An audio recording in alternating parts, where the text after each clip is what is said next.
How to run business with less resources. When I first started my business, I went to the bank for a business loan. Simple enough, right? I had my business plan in order, an itemized list of everything that I would need to successfully run my business, and all the necessary documents. To put it plainly, I was turned down. Why? Not because I did not have the credit to back it up, or did not have a good business plan.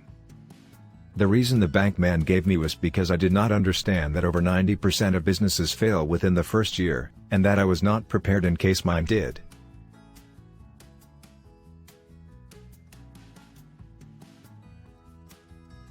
While I understand he was attempting to look out for my best interest, I felt cheated.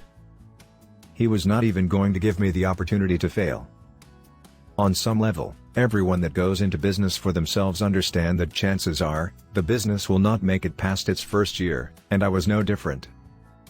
The only thing was I had faith in myself that I would not give up trying. The loan processor took that as I would spend my life savings before giving up, and he did not want to see me financially ruin myself. So what did I do? I set out on the adventure on my own, only using the limited resources and financial backing that I had. I bought second-hand office supplies and furniture. I bought the small cheap laptop instead of the multi-$1,000 computer specifically designed for what I would be doing.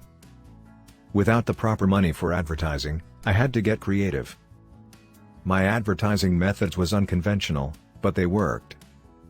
I found that I did not need large amounts of money in order to get my business to the world. So would I have been so successful had the loan processor gave me the business loan I asked for?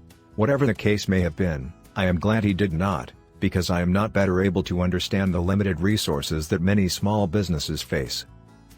So how can you run your business on limited resources? Here are a few things that I learned along the way.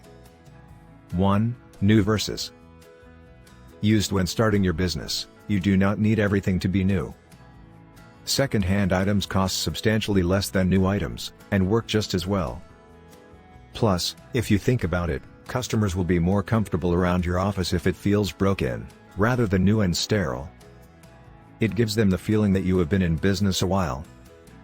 2. Creative advertising. You do not need the hundreds of dollars that it takes to place ads in papers or put commercials on TV.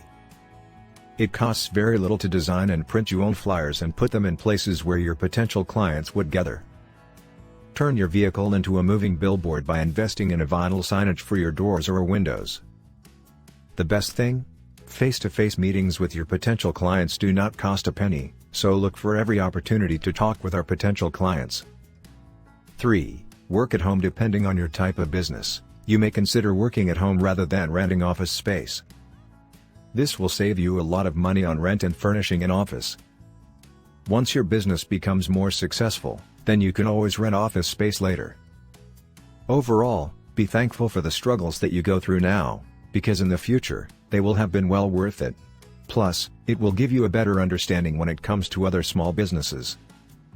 And, no matter what, never give up on yourself.